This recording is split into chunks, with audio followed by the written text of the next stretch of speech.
হলো কিছুদিনৰ পাছত আৰু দুটা লোন মই পাই যাম তেতিয়া এওঁৰ বাবে মটৰচাইকেল আৰু ল'ৰা-ছোৱালীৰ বাবে কালাৰ টিভিও লৈ ল'ম বুজিছ আৰে একেলগে তিনিটা লোন পিছে তহঁতে ঘূৰাবি কেনেকৈ প্ৰথমে ময়ো ইয়াকে ভাবিছিলো পিছে তেওঁ ক'লে আৰে আমাৰ উপাৰ্জন বাঢ়ি গৈছে কিয় চিন্তা কৰিছা দুয়ো মিলি ধাৰ খুজি দিম এবাৰতো ভাবিছা একেলগে তিনিটা লোন মোৰ মতেতো এয়া ঠিক হোৱা নাই আকৌ এবাৰ ভাবিছা বুজিছ আৰে এওঁতো সকলো ভাবি চালে গতিকে মই আকৌ ভাবিবলৈ কি দৰকাৰ এইবিলাক তই চিন্তা নকৰিবি তই বহ মই চাহ লৈ আহোঁ নাই মই যাওঁ গ্ৰাহক আহিব তেওঁলোকক শাৰী দেখুৱাব লাগিব তই আকৌ এবাৰ ভাবি চাবি ঠিক আছে এইদৰে নিবিচৰাকৈয়ে ৰেৱতীয়ে এটাৰ পিছত এটাকৈ তিনি ধৰণৰ লোন লৈ ল'লে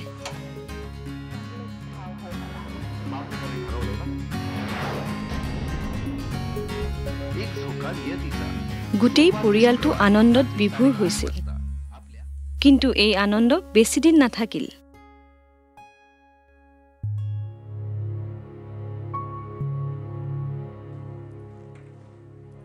আৰে ৰেৱতী আহ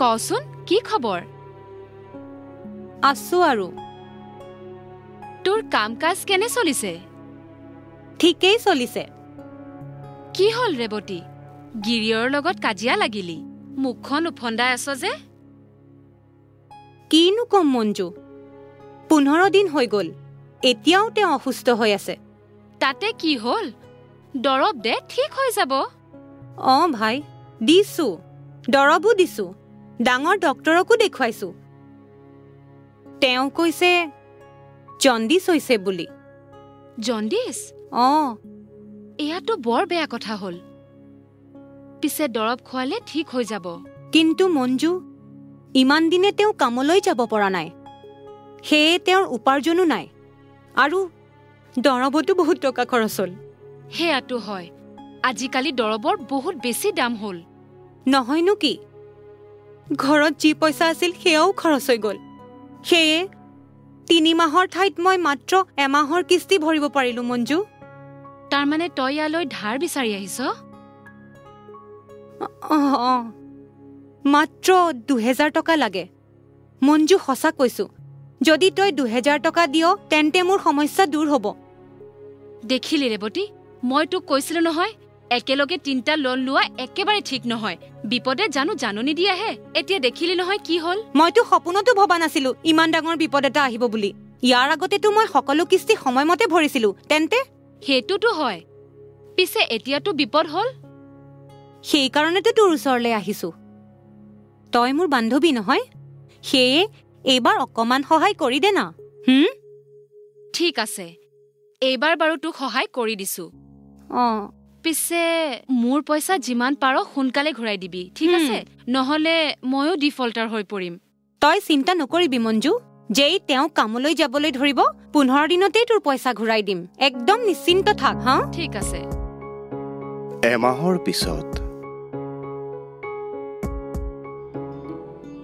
আৰে মই কি কৈছিলো হে শুনাচোন মই শুনি আছো কোৱা না প্ৰথমে টিভি বন্ধ কৰা এয়া চোৱা বন্ধ কৰি দিলো এতিয়া কোৱা চোৱা এতিয়ালৈকে মই যেনে তেনে চলাই নিলো কিন্তু এই মাহত 4টা কিস্তিৰ 12000 টকা আৰু তাৰ ওপৰত সুদ ভৰিবই লাগিব ভাই সেইটো ময়ো জানো কিন্তু ইমান পইচা আনো ক'ৰ পৰা বাস এই মাহটো কোনো ৰকমে তুমি সম্ভালা ঠিক আছে মই এই মাহত পেইন্টিঙৰ কাম এটা পোৱাৰ কথা আছে কাম পালে পাছৰ মাহটোত সকলো ধাৰ মাৰি দিম একদম নহয় যোৱা মাহততো মই যেনে তেনে সম্ভালি লৈছিলো এইবাৰতো মোৰ কোনো বান্ধৱীও মোক সহায় নকৰে কিমান কথা যে শুনাই মোক মই আৰু সহ্য কৰিব নোৱাৰো তেন্তে তুমি কি বিচৰা মোৰ পৰা নিজকে বিকি দিও সেই কথাটো মই কোৱা নাই নহয় চোৱা মই কি কৈছো মানে যদি আমি তোমাৰ মটৰচাইকেলখন বেচি দিও তেন্তে এতিয়াৰ বাবে আমাৰ সমস্যা কম হৈ পৰিব নহয় মোৰ মটৰচাইকেলখন বেচি দিও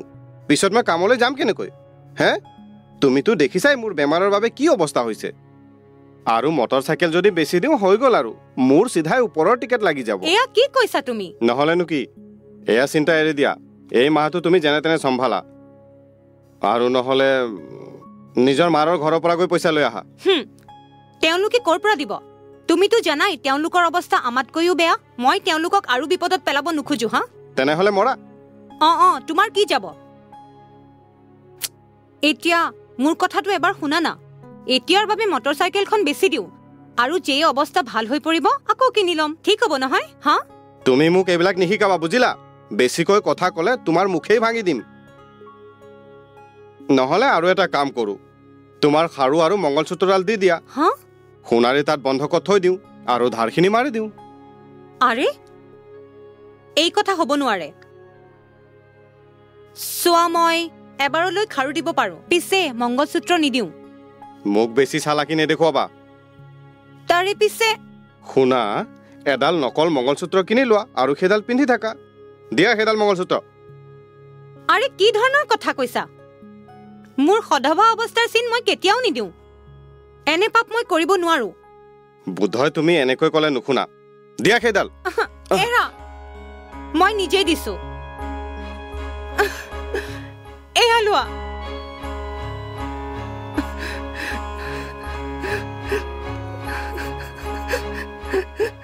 হে ভগৱান, মংগলসূত্ৰ বন্ধকত দিলে। এয়াতো বৰ বেয়া কথা হ'ল। এনে দিন যেন কোনো মহিলাৰ জীৱনলৈকে নাহে ভগৱান। এনে কিছুমান লোভীয়া গ্ৰাহকৰ বাবে সকলোৰে ক্ষতিটো হয়েই, লগতে আমাৰ ছেক্টৰৰো বদনাম হয়। মেডাম, এটা কথা সোধো, আপুনি খংটো নকৰে নহয়? আৰে নাই নাই, যিয়ে সুধিব বিচাৰা নিশ্চিন্ত মনে সোধা। চাওক, এই গোটেই ঘটনাটোত গ্ৰাহকৰ ভুলটো নিশ্চয় হৈছে। পিছে কোম্পানীৰ জানো কোনো ভুল নাই? এনেকৈ কিয় কৈছে আইমণিবা? এজনেতো প্ৰয়োজনতকৈ বেছিকৈ ঋণ ল'লে, নহ'লে কমিশ্যনৰ লোভত নিজৰ নামত লোন লৈ আনক দি দিলে। এনে ক্ষেত্ৰত কোম্পানীৰ কি দোষ? দেখা দেখি গ্ৰাহকৰেই দোষ। ৰ'বা সুৰেশ, আপুনি কওক আইমণিবা। আপোনাৰ কথা বেলেগ মেডাম, কিন্তু সেই কোম্পানীৰ মানুহ আহে আৰু আমাৰ পিছত পৰি থাকে। দল বনোৱা, লোন পাবা, দল বনোৱা, কমিশ্যন পাবা, আৰু তেওঁলোকৰ এজেণ্টো আহে আৰু এওঁলোকেও সেই কথা পেৰিয়েই থাকে আৰু আমাৰ পিছত পৰি যায়। এই কথাটো একদম সঁচা। ভুমুৰাৰ দৰে গুণগুণাই থাকে, মগজ একদম বেয়া কৰি দিয়ে। গতিকে এনে অৱস্থাত সকলোৱে ভাবে যে লৈ লওঁ পইচা, পাছত যি হয় দেখা যাব। আপোনাৰ কথা ঠিকেই। এনে সমস্ত ঘটনাত অকল যে গ্ৰাহকৰেই ভুল এই কথা মই একেবাৰেই কোৱা নাই। মই জানো যে কোম্পানীৰ মানুহেও ভালকৈ সোধা পোছা নকৰাকৈয়ে কেৱল নিজৰ মান্থলি টাৰ্গেট পূৰা কৰিবলৈকে তৎক্ষণাত লোন দি দিয়ে। মইতো সেই কথাই কৈছো। মোক ক'বলৈ দিয়ক না। মানুহে ভাবে এইটো কিমান ভাল কোম্পানী, একো নকৰাকৈয়ে কিমান সহজে লোন দি দিয়ে, তাকো আমাৰ ঘৰলৈ আহি। কিন্তু মানুহে এই কথা নাজানে যে এইদৰে তৎক্ষণাত লোন দিয়াৰ পিছত গ্ৰাহকৰ উন্নতি ইয়াৰ উদ্দেশ্য নহয়, বৰং সেই মানুহজন আৰু কোম্পানীৰ দ্ৰুত লাভহে ইয়াৰ লক্ষ্য। নহলেনো কি, তেওঁলোকৰ যদি লাভেই নহয় তেনেহলে আমাৰ ওচৰলৈ কিয় আহিব? আমিতো দৰকাৰ নহলে আজিলৈকে এনে কেতিয়াও লোন লোৱা নাই, আৰু সিমানহে ধাৰ লৈছো যিমান আমি মাৰিব পাৰো। আমি কাৰো কথাত ভুল নাযাওঁ। তেনে কৰাই উচিত। মেডাম, ক্ৰেডিট ব্যুৰোৰ বিষয়ে কওকচোন। আৰু মই ক'বলৈ পাহৰিছিলোঁ, আমাৰ দেশতো ক্ৰেডিট ব্যুৰো স্কিম সোনকালেই আৰম্ভ হ'ব। তাৰমানে এইটো কোনোবা নতুন ফাইনেন্স কোম্পানী নেকি? কোম্পানীটো ক'ব পৰা যায়, পিছে ফাইনেন্স কোম্পানীৰ দৰে কোম্পানী নহয়। তেন্তে এই কোম্পানীয়ে সকলো ফাইনেন্স কোম্পানীৰ গ্ৰাহকৰ খবৰ খাতি ৰাখে। তেওঁলোকৰ নাম, গাঁও, ঠিকনা, কোনটো ফাইনেন্স কোম্পানীৰ পৰা কিমান লোন লৈছে, দিবলৈ বাকী আছে নেকি, সময়মতে কিস্তি ভৰে নে নাই, এই সকলোখিনি। পিছে কওকচোন, তেওঁলোকে এনে খবৰ ক'ৰ পৰা পাব? ভাল প্ৰশ্ন কৰিছে আপুনি। আমাৰ দেশৰ সকলো বেংক আৰু ফাইনেন্স কোম্পানীয়ে নিজৰ গ্ৰাহকৰ সম্পূৰ্ণ তথ্য পাতি এই ক্ৰেডিট ব্যুৰোলৈ পঠিয়াব। সেইকাৰণেই যেতিয়াই আপুনি কোনো বেংক বা ফাইনেন্স কোম্পানীৰ গ্ৰাহক হৈ পৰে, আপোনাৰ সম্পূৰ্ণ তথ্য পাতি ক্ৰেডিট ব্যুৰোৰ কম্পিউটাৰত ৰাখি দিয়া হয়।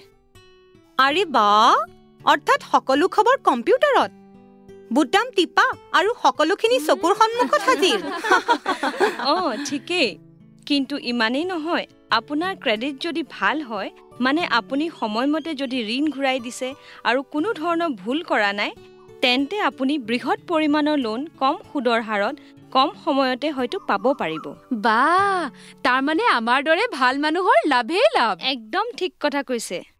বাৰু কওকচোন, যদি কোনোবাই কোনো বেংকৰ বা ফাইনেন্স কোম্পানীৰ ঋণ পৰিশোধ নকৰে তেন্তে?